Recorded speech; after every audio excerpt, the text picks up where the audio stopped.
আসসালামু আলাইকুম সবাইকে। আশা করি তোমরা সবাই অনেক ভালো আছো। সামনাথ একাডেমি এর বেসিক ইংলিশ গ্রামার সিরিজে তোমাদের সবাইকে স্বাগত। আজকে আমরা ইউজ টু এর বেশ কিছু ব্যবহার সম্পর্কে শিখব। সো চলো শুরু করি। আমরা ইউজ টু এর কিছু ব্যবহার সম্পর্কে আজকে জানব। সো আমরা প্রথমত জানবো যে কেউ কোনো কিছু করতে অভ্যস্ত বোঝালে কিন্তু আমরা ইউজ টু ইউজ করতে পারি। সো এর জন্য আমাদের স্ট্রাকচারটা কি হবে? স্ট্রাকচারটা হবে যে বিভাব থাকবে অথবা গেট এরপর ইউজ টু। সো বিভাব অথবা গেট এরপর হচ্ছে ইউজ টু, এবং এরপর কিন্তু মনে রাখতে হবে যে ভার্বের সঙ্গে আইএনজি দিতে হবে। সো বিভাব অথবা গেট তুমি যে কোনো একটা ইউজ করতে পারো, বিভাব অথবা গেট ইউজ টু এরপর ভার্বের সঙ্গে আইএনজি।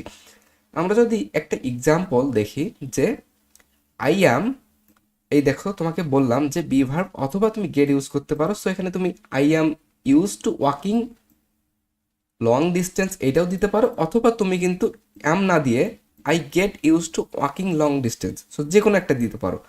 হয় তুমি অ্যাম দিবা অথবা তুমি গেট দিবা, যে কোনো একটা দিবা, ঠিক আছে? সো এটার অর্থ কি দাঁড়াবে? এর অর্থটা হচ্ছে আমি অনেক দূর হাঁটার সাথে অভ্যস্ত। সো আমি যদি অর্থটা এখানে লিখে দেই, আমি এখানে লিখে দিচ্ছি। সো কি দাঁড়াইলো? যে আমি অনেক দূর হাঁটার সাথে অভ্যস্ত।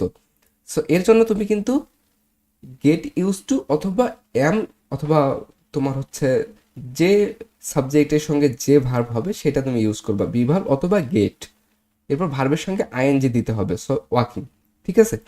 সো এরপর হচ্ছে দ্বিতীয় এক্সাম্পলটা হচ্ছে she is getting use to living in the city. So এই এক্সাম্পলটার দিকে একটু খেয়াল করো যে এখানে তুমি ইজ দিয়েছ।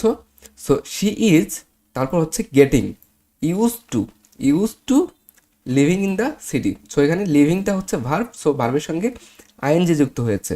সো এর অর্থটা আমরা দেখব। এর অর্থটা কি? এর অর্থটা হচ্ছে সে ধীরে ধীরে শহরে বসবাসে অভ্যস্ত হয়ে যাচ্ছে। তো আমি এর অর্থটা হচ্ছে এখানে ব্র্যাকেটে দিয়ে দিচ্ছি। সে ধীরে ধীরে শহরে বসবাসে অভ্যস্ত হয়ে যাচ্ছে, অর্থাৎ কোনো কিছু করতে অভ্যস্ত হয়ে যাচ্ছে বা কোনো কিছু করতে অভ্যস্ত। এই ক্ষেত্রে তুমি কিন্তু ইউজ টু ইউজ করবা। ইউজ টু সামনে হচ্ছে বিভার অথবা গেট, এবং শেষে ভার্বের সঙ্গে আইএনজি মাস্ট দিতে হবে, ঠিক আছে? সো এরপর হচ্ছে অতীত অভ্যাস বোঝাতে। অতীত অভ্যাস বোঝাতে সাবজেক্ট আসবে, সাবজেক্টের পর ইউজ টু প্লাস ভার্বের বেস ফর্ম, ঠিক আছে? So subject plus use to plus ভার্বের বেস ফর্ম হবে। এর আগের এক্সাম্পলটা, এর আগের যে রুলটা, স্ট্রাকচারটা, এটাতে কিন্তু ভার্বের সঙ্গে আইএনজি হয়েছিল, বাট এই ক্ষেত্রে কিন্তু ভার্বের সঙ্গে আইএনজি দেওয়া যাবে না। ভার্বের সঙ্গে ভার্বের বেস ফর্ম হবে, বা যেটাকে আমরা ভি ওয়ান নামে চিনি, ঠিক আছে? সো এক্সাম্পলটা হচ্ছে I use to read story books every night. I used to read story books every night. এর অর্থটা কি? এর অর্থ হচ্ছে আমি আগে প্রতি রাতে গল্পের বই পড়তাম। আমি আগে প্রতি রাতে গল্পের বই পড়তাম। আমি এক্সাম্পলটার অর্থটা হচ্ছে ব্র্যাকেটে দিয়ে দিচ্ছি, ঠিক আছে? সো আমি আগে প্রতি রাতে গল্পের বই পড়তাম।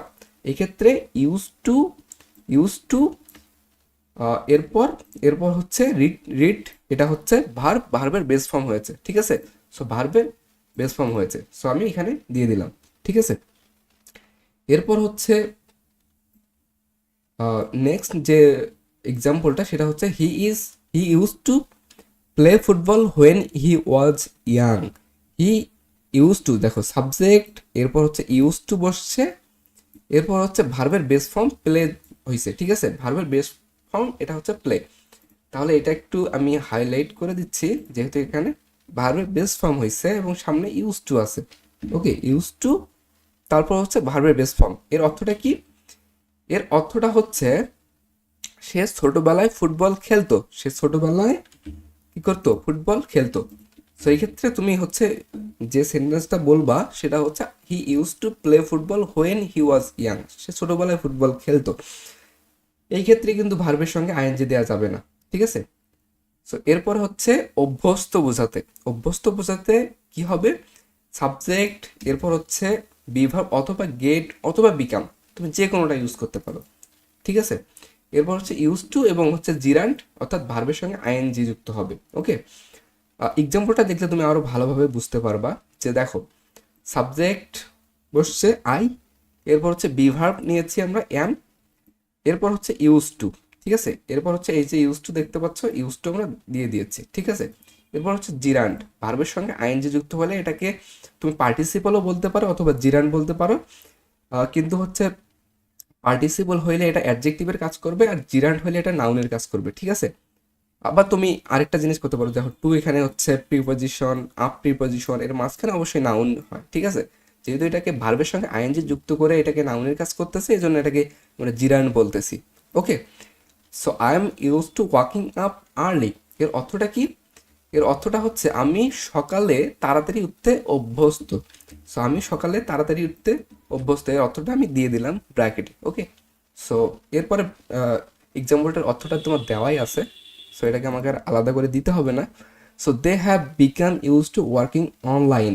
সো সাবজেক্ট, এরপর হচ্ছে বিভার্ব, বিভার্ব অথবা গেট অথবা বিকাম। সো এখানে যেহেতু হচ্ছে they have become use to working online, তারা অনলাইনে কাজ করতে অভ্যস্ত হয়ে গেছে। সো অভ্যস্ত বোঝাতে তোমরা ইউজ টু ইউজ করতে পারো। সো আবার একটু রিক্যাপ করে দিচ্ছি তোমাদেরকে।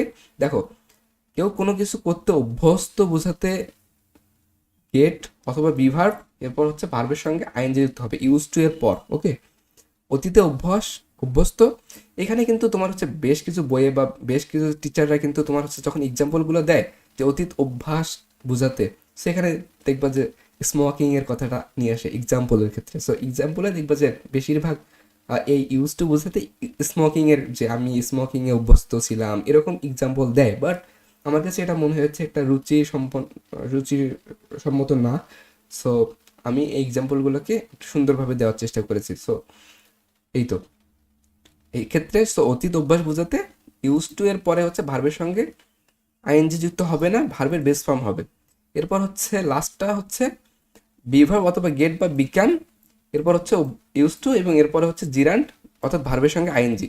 সো এই তো, ধন্যবাদ সবাইকে, দেখা হবে নেক্সট ক্লাসে ইনশাল্লাহ। আর তোমার ক্লাস নোট, অর্থাৎ তুমি যদি ক্লাস নোট করে থাকো, সো আমাদের ফেসবুক গ্রুপটা সামনাদ একাডেমি স্টুডেন্টস গ্রুপ, এই গ্রুপে পোস্ট করতে পারো। আর নেক্সট ক্লাসে ইনশাল্লাহ আমরা হচ্ছে এসএসসি 2026 অথবা এইচএসসি 27, ঠিক আছে, এর জন্য আমরা হচ্ছে ইংলিশ গ্রামারের রাইট ফর্ম অফ ভার্বের ক্লাস নিয়ে ইনশাল্লাহ হাজির হব। তো সবাই অনেক অনেক ভালো থেকো, দেখা হবে নেক্সট ক্লাসে। আসসালামু আলাইকুম।